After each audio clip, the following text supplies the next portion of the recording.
الفاتحة إلى روح سيدنا وحبيبنا وشفيعنا وقرة أعيننا محمد صلى الله عليه وسلم، ثم إلى أرواح إخوانه من الأنبياء والمرسلين، ثم إلى أرواح أهل بيته وإلى أرواح أزواجه وإلى أرواح أصحابه وإلى أرواح أئمة الإسلام والمسلمين، ثم إلى أرواح أولياء الله من مشارق الأرض إلى مغاربها، وإلى أرواح ذرية رسول الله صلى الله عليه وسلم أجمعين، خصوصا إلى روح سيدنا المهاجر إلى الله أحمد بن عيسى وسيدنا الفقيه المقدم محمد بن علي بعلوي، ثم إلى روح المقدم الثاني الحبيب عبد الرحمن محمد سقاف، ثم إلى روح الشيخ أبو بكر بن سالم أخي أقل، ثم إلى روحي الحبيب عمر بن عبد الرحمن عطا الشيخ علي بن عبد الله فارس، ثم إلى روح الحبيب عبد الله بن علي الحداد صاحب كتاب النصائح الدينية، ثم إلى روح الحبيب علي بن محمد الحبشي، وإلى روح أولادي، ثم إلى روح حبيب أنيس بن علي الحبشي، ثم إلى روح حبيب أحمد بن علي الحبشي، ثم إلى روح عبد القادر بن عبد الرحمن سقاف، من هو عبد القادر بن أحمد سقاف، ثم إلى روح سيد الوالي محمد نجم طه بن عبد الله سقاف، ثم إلى عم جعفر بن عبد الله بن حسين سقاف، أصولهم فروعهم، ثم إلى أرواح أجدادنا وجداتنا أعمامنا عماتنا أخوالنا خالاتنا، وإلى أرواح والدينا ووالديكم أمواتنا وأمواتكم أجمعين، أصولهم وفروعهم من الله تغشاهم بالرحمة والمغفرة كثر مثوبة من ضعف حسناتهم أحفظنا بجاه من فوقنا بهم يعيدوا علينا من بركاتهم وأسرارهم وأنوارهم وعلومهم ونفحاتهم في الدين والدنيا والآخرة، وأن الله يفتح علينا فتوح العارفين، فتوح المطلق، فتوح المبين، أن الله يرزقنا علما نافعا وقلبا خاشعا وعملا متقبلا، وأن الله يحفظنا، يحفظ أولادنا، يحفظ أصحابنا من جميع الفتن، من جميع الأمراض، ومن جميع الذنوب والبلاء والمصيبة ظاهرها وباطنها كبيرها وصغيرها، وأن الله يبارك لنا في رجب وشعبان بلغنا رمضان، وأن الله يطول أعمارنا في صحة وعافية، يختم لنا بالحسنى إلى حضرة النبي محمد صلى الله عليه وسلم. سر الفاتحة. أعوذ بالله من الشيطان الرجيم. بسم الله الرحمن الرحيم. الحمد لله رب العالمين الرحمن الرحيم مالك يوم الدين إياك نعبد اهدنا الصراط المستقيم صراط الذين أنعمت عليهم غير المغضوب عليهم ولا الضالين. بسم الله الرحمن الرحيم. الحمد لله رب العالمين. نوينا التعلم والتعليم والنفع والانتفاع والتذكر والتذكير والإفادة والاستفادة والحث على التمسك في كتاب الله وسنة رسول الله صلى الله عليه وسلم وابتغاء مرضاته وثوابه وقربه، وصلى الله على سيدنا محمد نبي الأمي وعلى آله وصحبه وسلم. Kita lanjutkan kajian kitab An-Nasaih Ad-Diniyah sampai kita pada bab Jumat. Kita masih berada di bab Jumat, dan di pertemuan yang lalu kita membahas bagaimana pentingnya posisi sholat Jumat itu di dalam agama Islam, kehadiran kita di dalam melakukan sholat Jumat itu jika kita termasuk mereka yang terkena kewajiban sholat Jumat dan kita tidak memiliki halangan yang diterima oleh syariat. Kemudian kita juga sudah membahas kemuliaan hari Jumat itu dibanding hari-hari yang lain di pertemuan yang lalu. Di antaranya di hari Jumat itu Allah Subhanahu wa Ta'ala menciptakan Nabi Adam, dan di hari Jumat itu nanti terjadinya hari kiamat dan bertepatan dengan waktu didirikannya sholat Jumat, tapi sudah tidak ada orang lagi yang mengerjakan sholat Jumat karena sudah tidak ada orang Islam lagi. Kemudian juga di hari Jumat itu para malaikat menamakan hari Jumat itu dengan Yaumul Mazid. Dinamakan dengan Yaumul Mazid karena di hari Jumat itu di riwayat disebutkan di hari itu Allah Subhanahu wa Ta'ala membukakan pintu-pintu rahmat, melimpahkan karunia-Nya dan membentangkan kebaikan lebih banyak daripada hari-hari yang lain. Plus hari Jumat itu kata Rasulullah SAW Sayyidul Ayyam, yaitu pemimpinnya para hari, dan di hari Jumat itu pula terdapat sa'ah mustajabah, waktu mustajabnya doa yang dikabulkan oleh Allah Subhanahu wa Ta'ala, terjadi dari mulai tenggelam matahari di hari Kamis sampai tenggelam di matahari di hari Jumat. Itu sebabnya, hikmahnya kita bahas di pertemuan yang lalu. Hikmahnya diantaranya adalah kita dianjurkan untuk menghidupkan waktu-waktu di malam dan di hari Jumat supaya kita mendapatkan waktu mustajabah itu. Nah, kemudian kita lanjutkan wa minas sunnati, termasuk perbuatan yang disunnahkan berkaitan dengan hari Jumat dan ibadah sholat Jumat itu, termasuk di antara sunnahnya qiraatu suratul kahfi, qiraah suratul kahfi, membaca surat Al-Kahfi. Surat Al-Kahfi ini keutamaannya besar dan disunahkan dibaca di malam Jumat atau di hari Jumat seperti yang disebutkan di dalam riwayat. Siapa yang membacanya maka akan dipancarkan cahaya kepada dirinya dari mulai Jumat sampai bertemu Jumat yang akan datang. Surat Kahfi ini bisa dibaca di malam Jumat, bisa dibaca di hari Jumat. Sebagian orang mengamalkannya membaca surat Al-Kahfi itu di malam Jumat, kemudian dia membaca surat Kahfi lagi di pagi hari Jumat, kemudian pada saat dia pergi ke masjid sebelum khatib naik ke mimbar, dia membaca lagi surat Al-Kahfi. Itu diantara amalan penduduk Tarim. Ya, mereka membaca surat Kahfi itu malah sebanyak 3 kali di malam Jumat dan di hari Jumat. Kalau kita tidak mampu, ya kita baca 1 kali saja sudah cukup menjalankan sunnah Rasulullah Shallallahu Alaihi Wasallam, membaca surat Al-Kahfi. Kemudian di antaranya yang disunahkan lagi adalah memperbanyak sholawat kepada Nabi Muhammad Shallallahu Alaihi Wasallam di hari Jumat itu lebih daripada hari-hari yang lain, seperti yang disebutkan di dalam sebuah riwayat, akthiru alayya minas salati fi kulli yaumi jum'atin fa inna salata ummati tu'radu alayya fi kulli yaumi jum'ah. Perbanyaklah salawat kepadaku di hari Jumat, karena sesungguhnya salawat umatku itu disodorkan kepadaku di hari Jumat, kata Rasulullah SAW. Faman kana aktsaruhum alayya salatan kana aqrabahum minni manzilatan.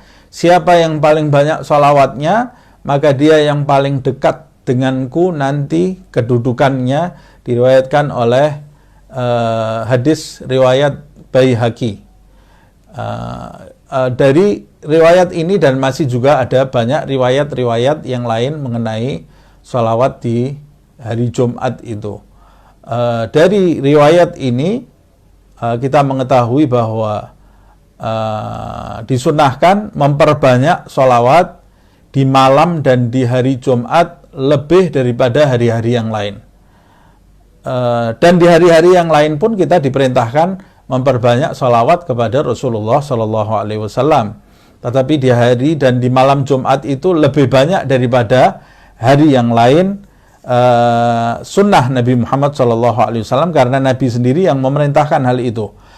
Kemudian di samping sunnah membaca surat Al-Kahfi dan sunnah memperbanyak salawat kepada Nabi Muhammad SAW, fa'alaika bidalika wabil bukuri ilal jum'ah. Disunnahkan bergegas di awal waktu menghadiri sholat Jumat.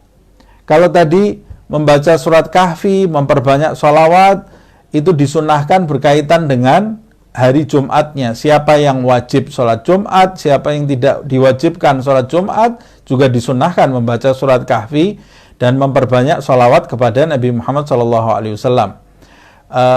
Sekarang berkaitan dengan sholat Jumatnya, berarti sunnah yang berkaitan dengan siapa yang terkena kewajiban sholat Jumat, yaitu bil bukuri ilal jum'ah, bergegas berangkat di awal waktu untuk menghadiri sholat Jumat.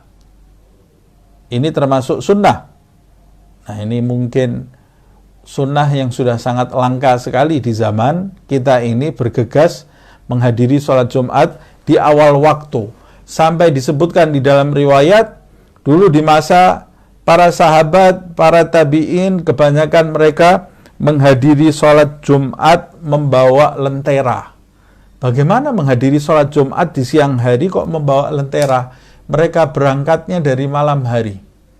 Berangkat menghadiri sholat Jumat dari matahari belum terbit, mereka keluar dari rumahnya menghadiri sholat subuh itu sampai mereka melakukan sholat Jumat, tidak kembali lagi ke rumahnya karena ingin mencari keutamaan di sisi Allah Subhanahu wa ta'ala dan menjadikan hari Jumatnya itu khusus sebagai hari ibadah kepada Allah Subhanahu wa ta'ala. Nah, kalau kita tidak bisa berangkat sampai di pagi hari, tidak bisa berangkat dari mulai pagi hari, mungkin kita terikat dengan pekerjaan atau terikat dengan tanggung jawab. Wa aqallu dzalika antaruha gubailaz zawal au ma'ahu. Paling sedikitnya kalau engkau tidak bisa pergi dari mulai pagi atau dari awal waktu hari Jumat, engkau tidak mampu pergi di pagi hari ke masjid atau di awal sekali, paling sedikit engkau pergi ke masjid untuk melaksanakan sholat Jumat itu beberapa saat sebelum masuk waktu duhur, atau paling tidak bersamaan dengan adzan duhur, paling tidak bersamaan dengan adzan duhur, yaitu tergelincirnya matahari menuju ke barat, dari timur menuju ke barat. Walaysa minas sunnah ta'khir salatil jum'ah hatta yamdi nisfal waqti au nahwihi. Dan tidak termasuk sunnah, keluar dari sunnah, khilaf dari sunnah, mengakhirkan sholat Jumat sampai setengah waktu duhur. Jadi sunnahnya balis sunnah antusalliya awwala waqti dhuhri kama kana alaihi salatu wassalam yaf'alu dzalika. Disunahkannya mengerjakan sholat Jumat itu di awal waktu duhur. Jadi setelah adzan duhur, begitu adzan duhur kemudian melaksanakan sholat sunnah qabliyah. Setelah itu langsung khatib naik ke mimbar, melakukan 2 khutbah sholat Jumat, dan diselingi duduk di antara 2 khutbah, memenuhi rukun-rukun khutbah itu, memenuhi syarat-syarat khutbah, dan disunahkan khutbah Jumat itu tidak panjang. Sunnahnya khutbah Jumat itu pendek. Setelah itu salam, kemudian bersegera mendirikan sholat Jumat 2 rakaat. Sholat Jumatnya disunahkan suratnya setelah Al-Fatihah panjang, yang biasa dibaca oleh Rasulullah SAW. Dalam riwayat membaca sholat Jum'ah rakaat kedua surat Munafiqun, kemudian atau dalam riwayat rakaat pertamanya setelah Fatihah membaca surat Al-A'la, rakaat keduanya setelah Al-Fatihah membaca surat Al-Ghasyiyah. Itu yang disunnahkan. Alangkah baiknya setelah Fatihah itu membaca surat yang dibaca oleh Nabi Muhammad SAW. Jadi sempurna sholat Jumatnya. Termasuk khilaf dari sunnah memanjangkan khutbah, memendekkan sholat. Itu termasuk khilaf dari sunnah Nabi Muhammad SAW. Nabi setiap melakukan sholat Jumat, khutbahnya pendek, sholatnya yang panjang. Kemudian antusalliya awwala waqti dhuhri kama kana alaihi salatu wassalam yaf'alu dzalika, seperti yang dilakukan oleh Nabi Muhammad SAW. Wa kun rahimakallah hasanal isgha wal istima' ilal khutbah wal wa'ad. Dan jadilah engkau pada saat khutbah itu, semoga engkau dirahmati oleh Allah Subhanahu wa ta'ala, termasuk mereka yang benar-benar memperhatikan dan mendengarkan khutbah dan nasihat. Di dalam khutbah itu ada nasihat-nasihat, yaitu yang termasuk rukun adalah nasihat bertakwa kepada Allah Subhanahu wa taala di dua khutbah.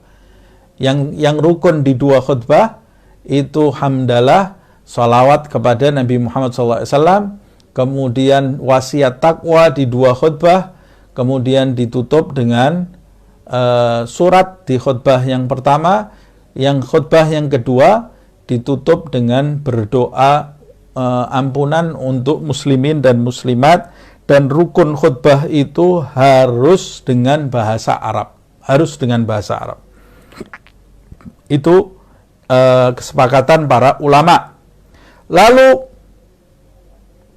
sisanya nasihatnya selain rukun itu bisa menggunakan bahasa masing-masing. Tapi rukun khutbahnya harus menggunakan bahasa Arab.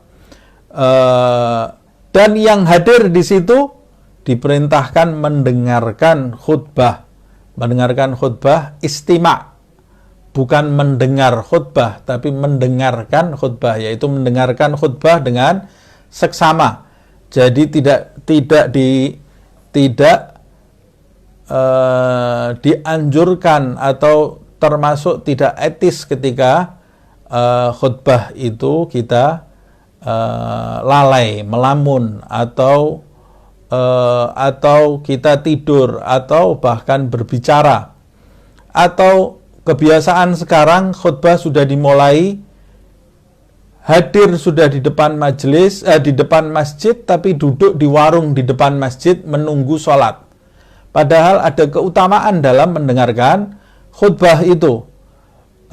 Bahkan yang tidak mendengarkan khutbah itu dia hanya menggugurkan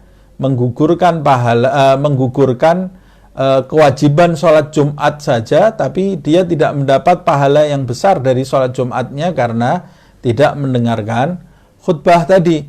Malaikat itu mencatat orang-orang yang hadir Jumat, kata Rasulullah SAW, sampai ketika khatib naik ke mimbar. Begitu khatib naik ke mimbar, para malaikat itu menutup buku catatan mereka, ikut mendengarkan khutbah.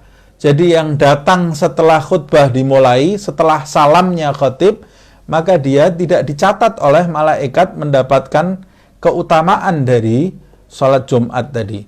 Plus, mereka yang datang pada waktu khutbah dimulai, hadir mereka saat khutbah dimulai, saat khatib Jumat itu mengucapkan salam, mereka ikut hadir di situ, diperintahkan pula mereka untuk mendengarkan dengan seksama khutbah dan nasihat khatib tadi, watta'id bima tasma'uhu, dan memetik hikmah pelajaran dari apa yang dia dengar. Tidak berbicara sendiri di dalam masjid, atau melamun, atau menghayal. Dan yang sangat menyedihkan, khutbah Jumat yang merupakan rukun daripada sholat Jumat itu, banyak sekali mereka yang menghadiri sholat Jumat itu tidak dengan sungguh-sungguh. Padahal Allah Subhanahu wa ta'ala menginginkan kita melaksanakan ibadah itu dengan sungguh-sungguh. Bagaimana tidak dengan sungguh-sungguh? Seringkali didapati orang dewasa, bukan anak kecil lagi, orang dewasa pada saat khatib itu sedang berkhutbah, mereka berbicara yang satu dengan yang lain, atau bahkan guyon, bukan cuma berbicara, guyon di dalam masjid saat khatib Jumat itu memberikan nasihatnya, sehingga ada anak-anak kecil yang menyaksikan orang dewasa yang tidak menghargai khutbah Jumat, maka anak kecil itu mencontoh orang yang dewasa ini. Kemudian pemandangan yang tidak sedap lagi, di banyak masjid pada saat khatib berkhutbah, anak-anak kecil itu tidak ada yang menertibkan sejak awal. Harusnya anak-anak kecil itu harus ditertibkan sejak awal. Yang paling bertanggung jawab terhadap anak kecil itu adalah orang tuanya. Kalau sampai anaknya pergi ke masjid dan orang tuanya tahu anak itu belum bisa tertib, dibiarkan oleh orang tuanya, lalu membuat onar di masjid karena dia anak kecil, belum berakal, belum paham, belum paham aturan-aturan di masjid, maka yang berdosa adalah orang tuanya, menjadikan anaknya mengganggu ibadah orang lain. Kalau ada anak kecil, harus di sampingnya ada orang tuanya, dan orang tuanya harus memberi contoh.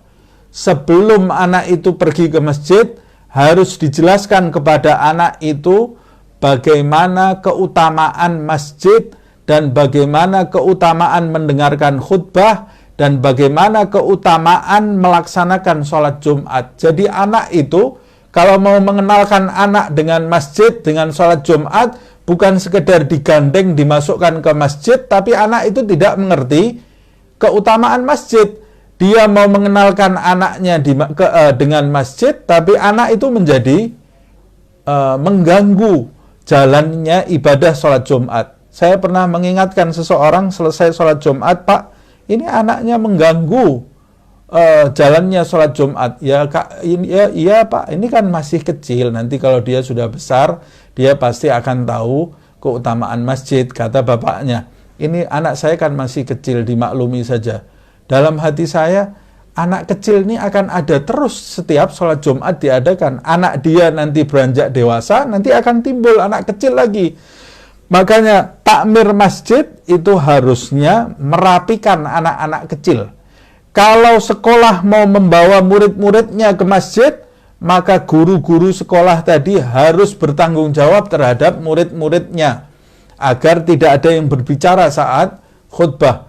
Alangkah baiknya sebelum khutbah itu dimulai, berdiri satu orang mengingatkan agar HP dimatikan, agar tidak berbicara. Di beberapa masjid ada peringatan terlebih dahulu sebelum khutbah itu dimulai. Nabi Muhammad SAW sendiri bersabda seperti yang disebutkan oleh Abdullah ibn Mas'ud. Ingqulta li sahibika yaumal jumu'ati ansit wal imamu yakhtubu faqad laghauta. Abdullah bin Mas'ud. Abdullah bin Mas'ud mengingatkan seseorang, orang ini tidak berbicara.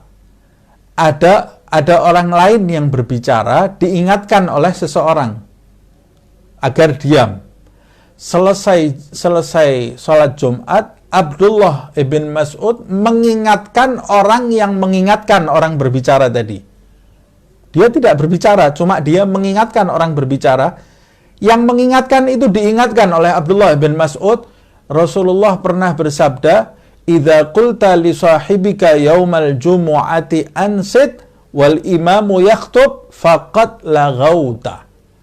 Kalau engkau saat khotib Jumat itu berbicara, engkau mengingatkan temanmu ansit, diam, maka engkau telah berbuat sia-sia. Yang mengingatkan ini telah berbuat sia-sia. Waman lagha fala jum'atalah. Siapa yang berbuat sia-sia saat khotib berbicara, maka dia tidak mendapatkan keutamaan dari sholat Jumatnya kecuali menggugurkan kewajiban sholat Jumat tadi. Nah, betapa ruginya orang yang berbicara. Orang yang mengingatkan di tengah-tengah khotib berbicara saja, termasuk orang yang berbuat sia-sia. Bagaimana orang yang benar-benar ngobrol, berbicara di saat khotib sedang khutbah, maka kehilangan pahala sholat Jumat. Faqad laghauta faman lagha fala jum'atalah, kata Rasulullah. Siapa yang berbuat sia-sia pada saat khotib berbicara, maka tidak ada pahala Jumat. Maksudnya keutamaan Jumatnya akan turun drastis, berkurang kualitas dari sholat Jumatnya, walaupun dia cuma mengingatkan orang yang berbicara. Nah, tanggung jawab kita orang dewasa, pertama tanggung jawab terhadap diri kita saat menghadiri khotib berbicara, maka kita harus benar-benar diam mendengarkan dua khutbah yang disampaikan oleh sang khotib. Dan kalau kita punya tanggung jawab anak kecil, maka kita harus mengingatkan terlebih dahulu. Yang paling bertanggung jawab pertama adalah takmir masjid. Yang mengurus sholat Jumat itu yang paling bertanggung jawab. Dia bertanggung jawab terhadap orang yang bertanggung jawab membawa anak kecil. Harus mengingatkan. Jadi setiap masjid itu sebelum khutbah harus ada yang mengingatkan. Karena dia nanti yang tanggung jawab. Harus ada yang mengingatkan, matikan HP. Jangan ada yang berbicara. Kalau ada anak kecil di kanan kiri, harus dipisah yang satu dengan yang lain supaya tidak saling ngobrol. Bukan cuma ngobrol di sebagian masjid, anak kecil itu lari-lari pada saat khotib sedang berkhutbah, padahal dalam riwayat yang lemah, lari di masjid itu bisa memendekkan umur. Bahaya, karena keutamaan masjid itu luar biasa. Ini masjid, bukan pasar. Ini masjid. Masjid itu lebih utama daripada istana presiden. Coba kalau ada anak kecil lari-lari di istana presiden atau berbicara, teriak, suaranya keras, pasti akan dihukum. Bagaimana di rumah Allah subhanahu wa ta'ala? Bagaimana sebagian muslim tidak menghargai rumah Allah subhanahu wa ta'ala dan tidak menghargai ibadah yang diwajibkan oleh Allah subhanahu wa ta'ala. Bukan untuk sekedar sholat Jumat saja.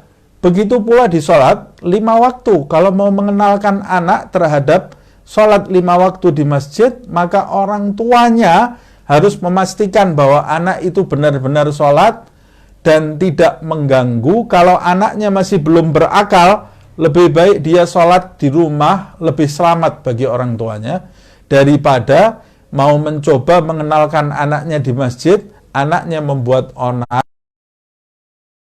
di mana orang tuanya terkena dosa dari Allah subhanahu wa ta'ala, karena mengganggu ibadah orang lain.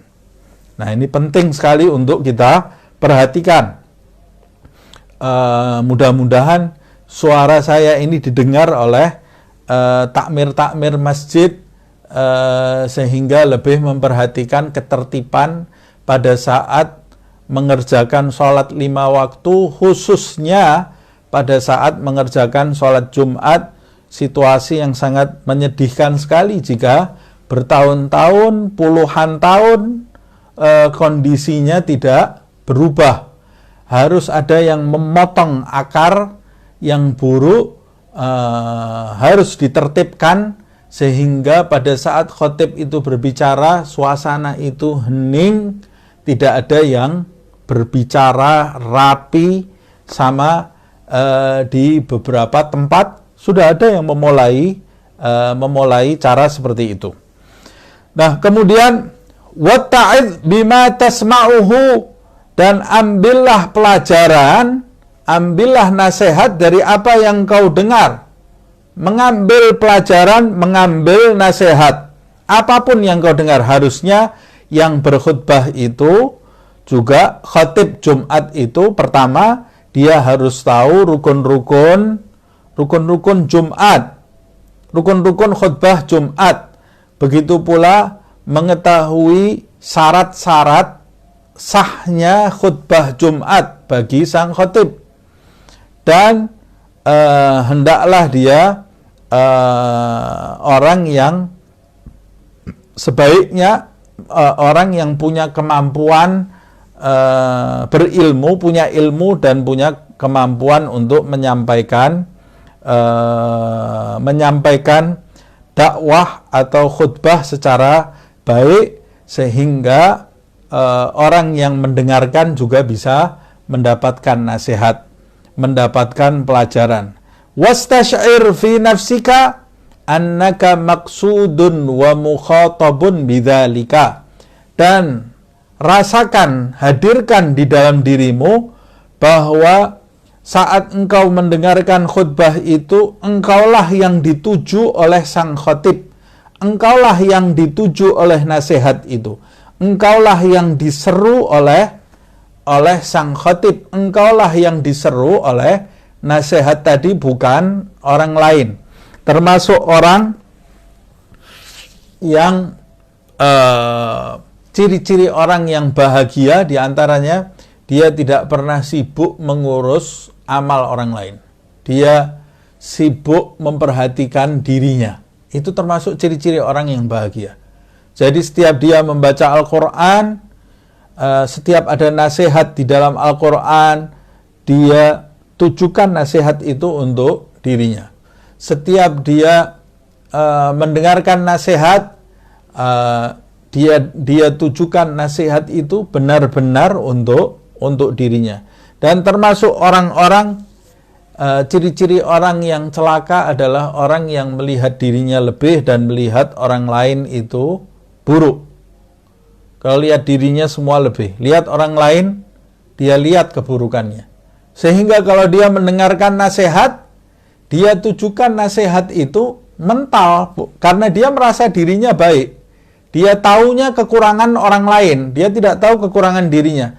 Setiap dia membaca Al-Quran, di dalam pikirannya, oh ini si Fulan, ini si A, ini si B yang terkena seruan ini, terkena dia ancaman ini. Padahal dia tidak tahu itu ada di dalam dirinya sendiri. Kalau dia mendengar nasihat, maka dia di dalam hatinya, oh itu si Fulan, dia kena dia teguran ini. Dia tidak mengarahkan itu kepada dirinya. Ini orang yang celaka. Kenapa orang yang celaka? Karena dia tidak, kalau dia punya penyakit, dia tidak akan pernah sembuh dari penyakitnya karena dia merasa dirinya sehat. Kalau dia termasuk orang yang rendah, dia tidak akan pernah mencapai kemuliaan karena dia merasa dirinya mulia dalam kerendahan tadi. Sama seperti orang yang dalam kondisi sakit, tapi dia tidak tahu kalau dirinya sakit. Dia sakit berat, tapi dia tidak tahu kalau dirinya sakit. Dia tidak mungkin ke dokter. Dia tidak mungkin minum obat karena dia merasa dirinya sakit. Dia merasa dirinya sehat.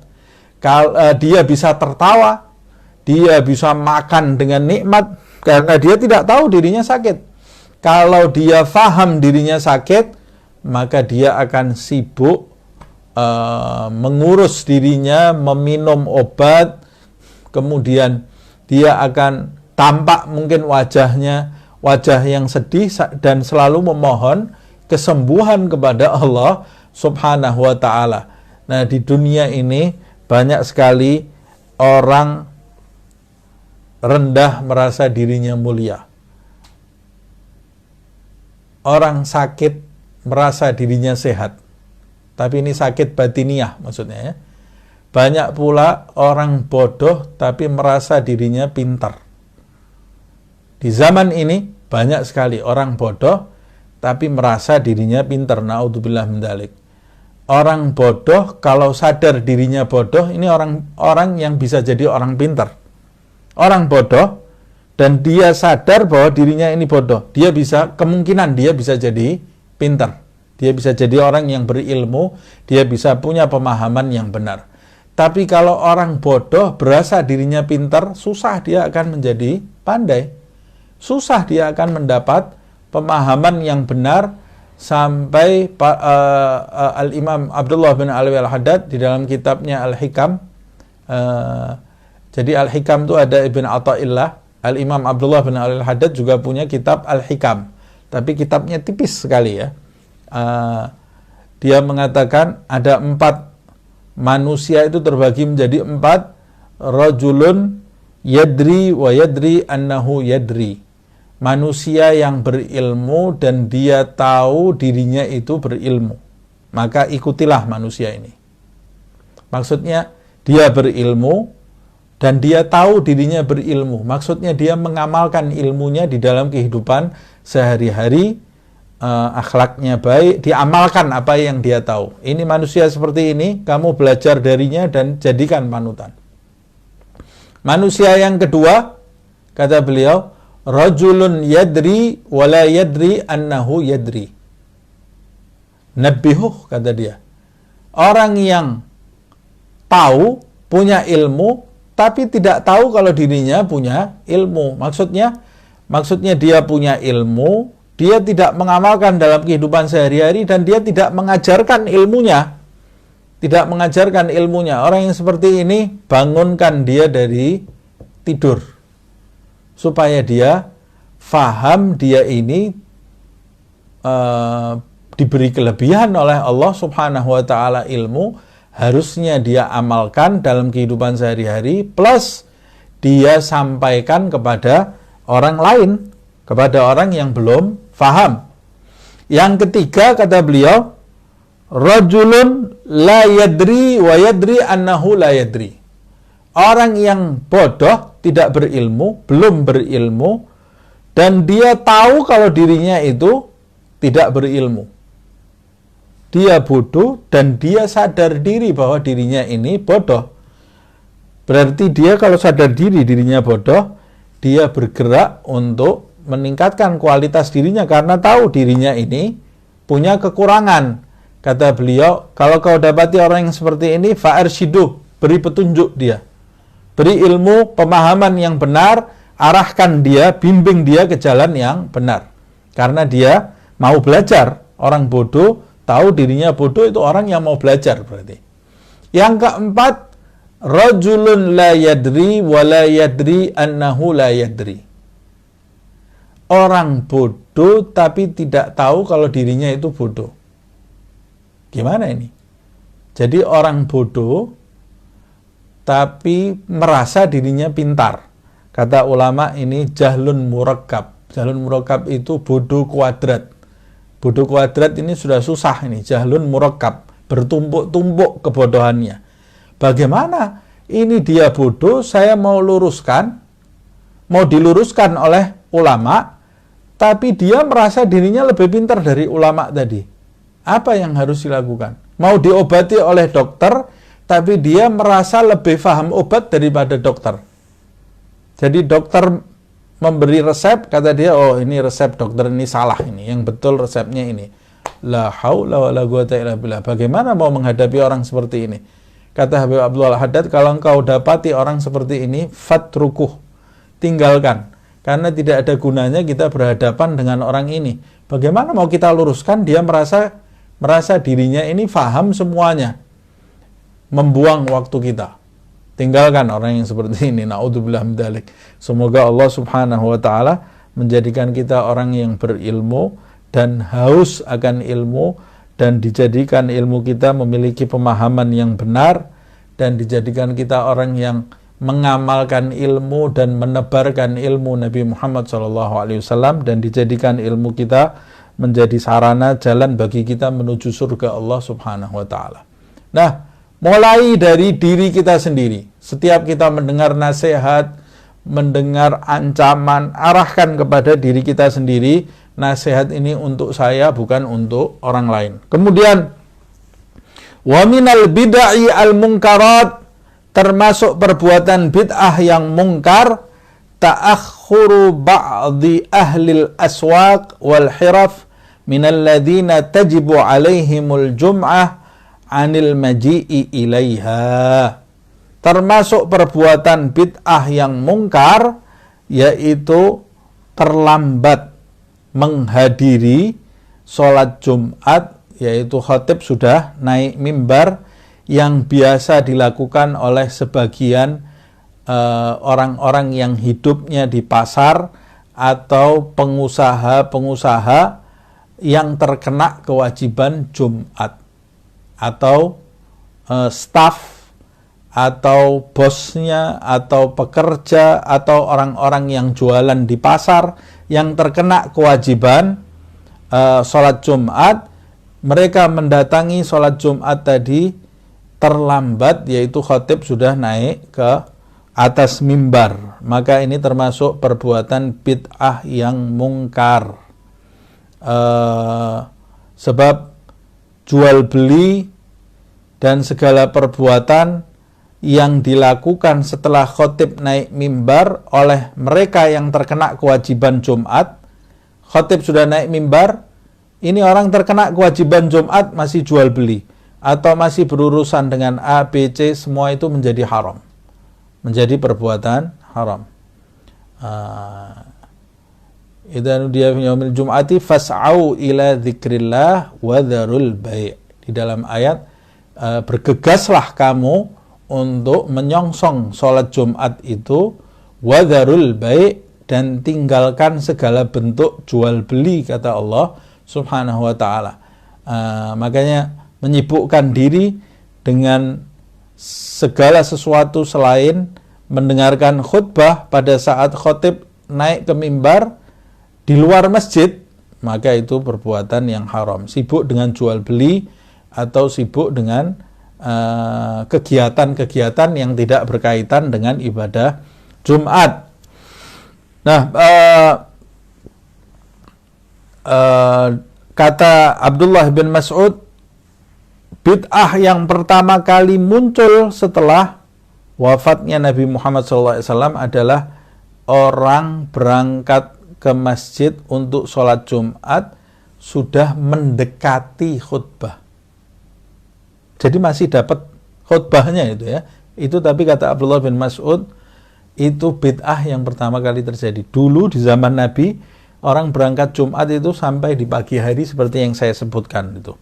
Wa yajibu ala wulatil umur, dan wajib bagi orang-orang yang berkuasa, pemerintah atau yang berkuasa di daerah tertentu, ayyahmiluhum ala dzalik, agar mengarahkan mereka untuk hadir di sholat Jumat sebelum khatib itu naik mimbar. Harusnya punya kewajiban, tapi karena negara kita ini bukan negara Islam, paling tidak kalau ada di antara, paling tidak setiap orang di antara kita berkuasa di rumahnya masing-masing.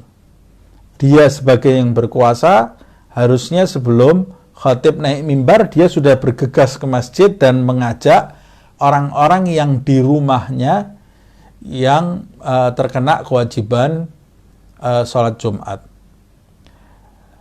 Wa yu'aqibu man takhallafa minhum 'anil jum'ah ba'da ta'rif wal indhar. Dan hendaklah orang-orang yang berkuasa itu dari kalangan pemerintah,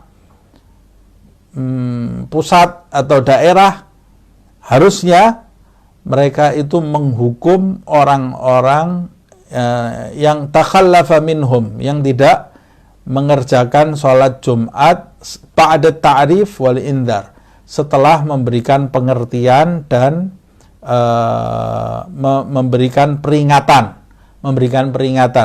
Wala rukhsah liwulatil umur fi tarki dzalika wa ma yajri majrah, dan tidak ada izin bagi pemerintah atau orang yang berkuasa di suatu daerah untuk meninggalkan peringatan dan pengertian kepada orang-orang yang di bawah kuasanya agar bergegas menghadiri sholat Jumat sebelum khatib naik ke mimbar.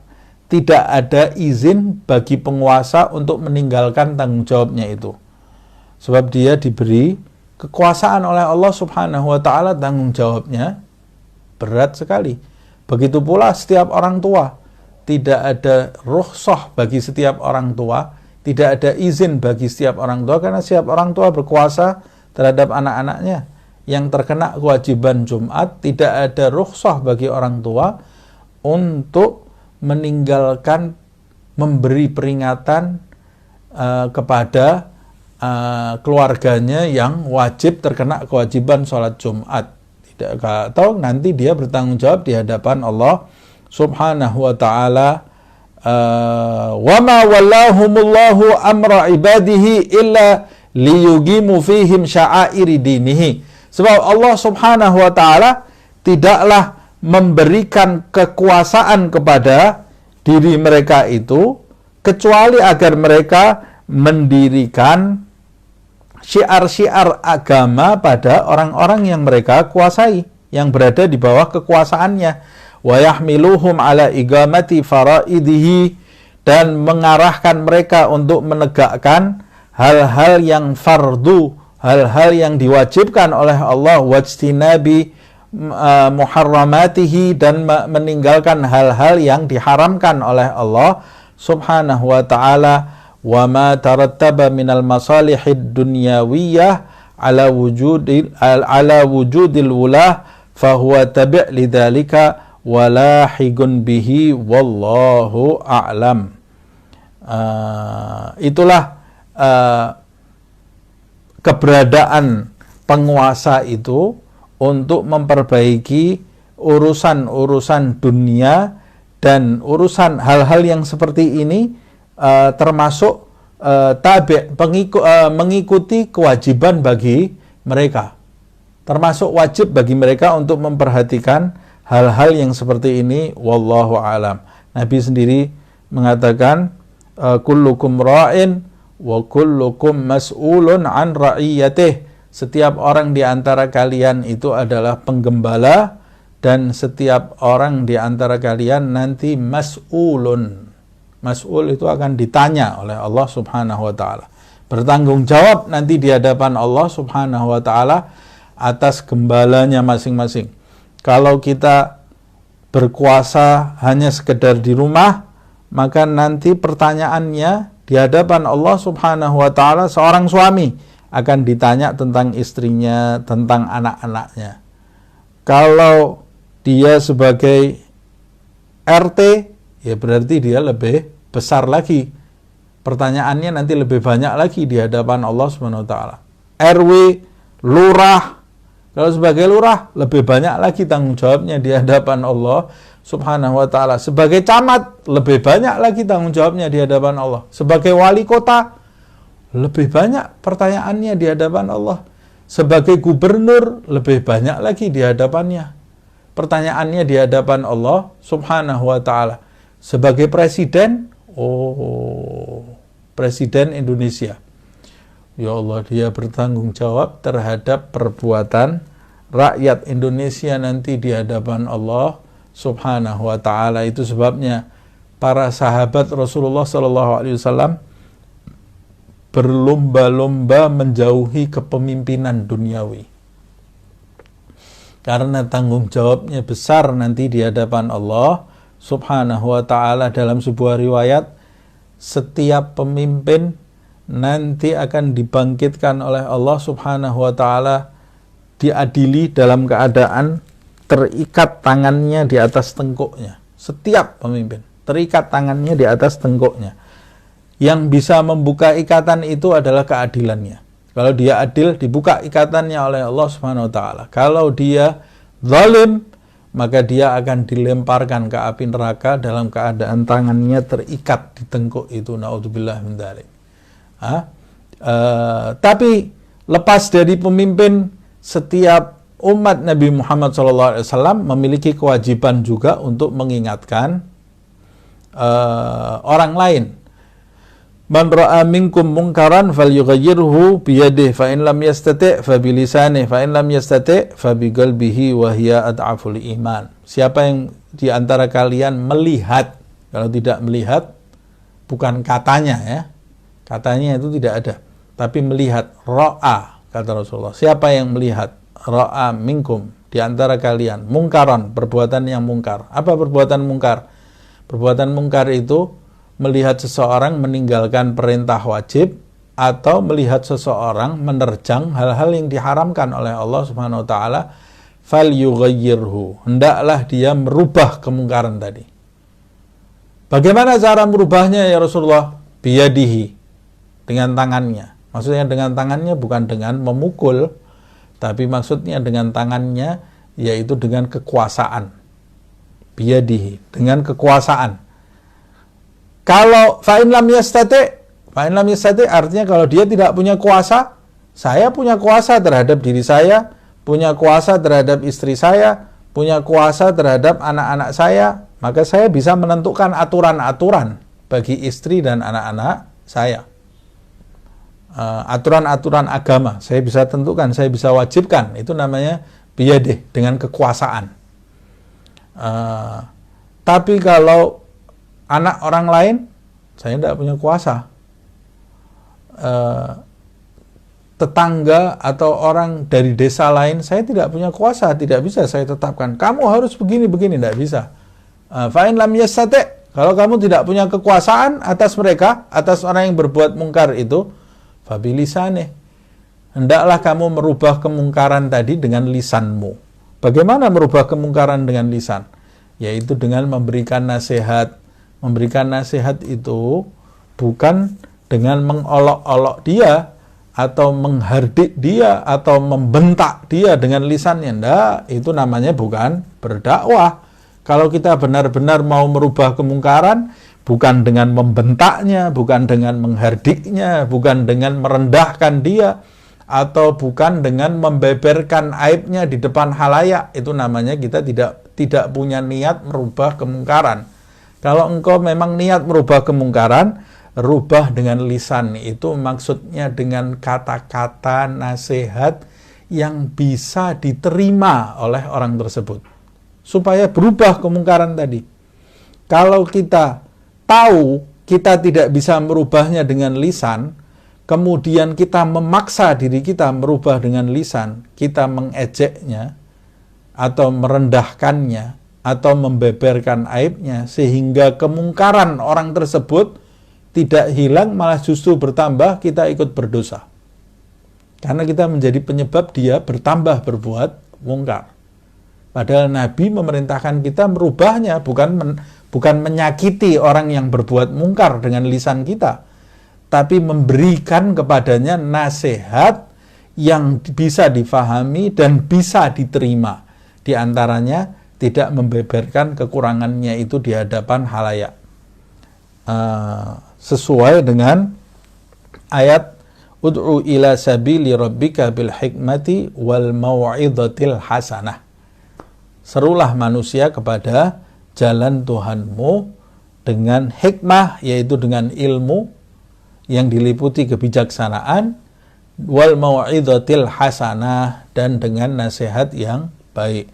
Fa in lam yastati', kalau kamu tidak bisa juga merubah dengan lisannya, umpamanya saya tidak punya kemampuan untuk menjelaskan, atau saya punya kemampuan untuk menjelaskan, tapi kalau saya ajak dia bicara sekarang, situasinya dia itu belum tepat, belum pas untuk diberi nasihat, mungkin di depan halayak, saya menunggu waktu yang tepat, maka saya bisa berdiam. Fa in lam yastati' fa bilisani wa in lam yastati' fa biqalbihi. Maksudnya dengan hatinya.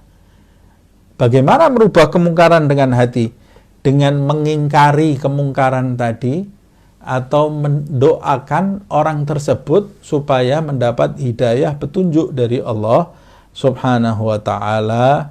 Wahya at'aful iman, dan itu selemah-lemah iman, kata Rasulullah SAW, jika saya berdoa karena saya takut.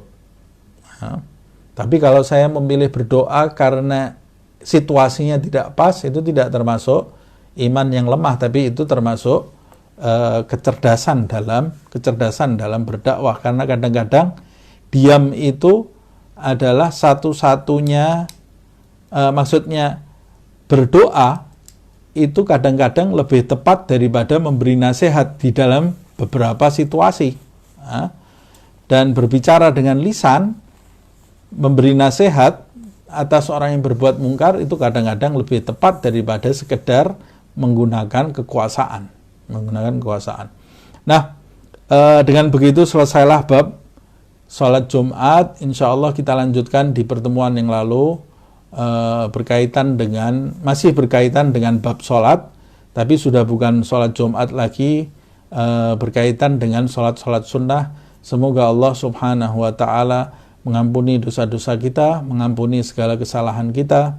Semoga Allah Subhanahu wa ta'ala memberkahi kita di bulan Sya'ban, terutama di malam nisfu Sya'ban ini. Semoga doa kita semua diterima oleh Allah Subhanahu wa ta'ala, seperti amalan para salaf soleh pendahulu. Setiap malam nisfu Sya'ban ini di dalam riwayat bergantian ketentuan Allah Subhanahu wa ta'ala, seperti yang disebutkan di ayat yamhullahu ma yasha wa yuthbit wa indahu ummul kitab, yaitu terjadi di malam nisfu Sya'ban ini. Maka setiap malam nisfu Sya'ban ini mereka berinisiatif mengumpulkan banyak hamba Allah Subhanahu wa ta'ala untuk berdoa bersama-sama sambil diselingi membaca surat Yasin, karena surat Yasin ini liman quri'alah, surat Yasin ini termasuk qalbul Quran, jantungnya Quran, dan siapa yang punya hajat membaca surat Yasin, hajatnya dikabulkan oleh Allah Subhanahu wa ta'ala. Mereka berniat, kemudian membaca surat Yasin agar niatnya dikabulkan oleh Allah.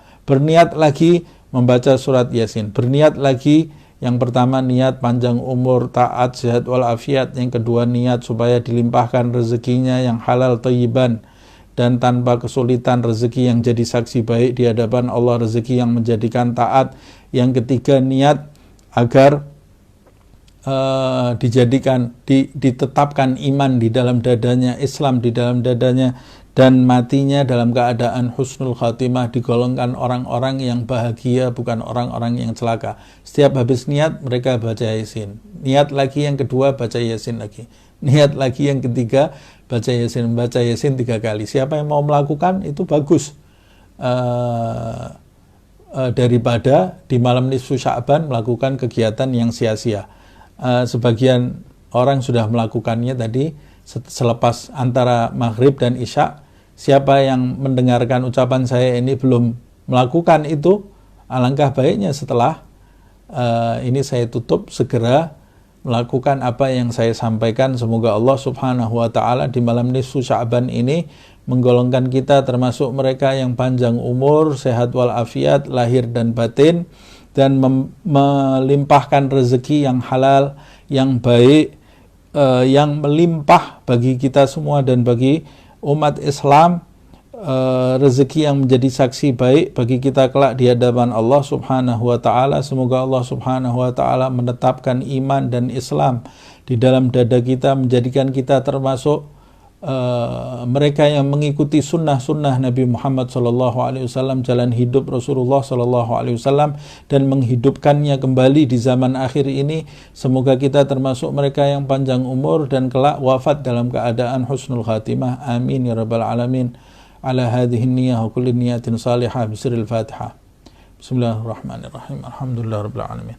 Ar-Rahmanir-Rahim. Maliki yaumiddin. Iyyaka na'budu wa iyyaka nasta'in.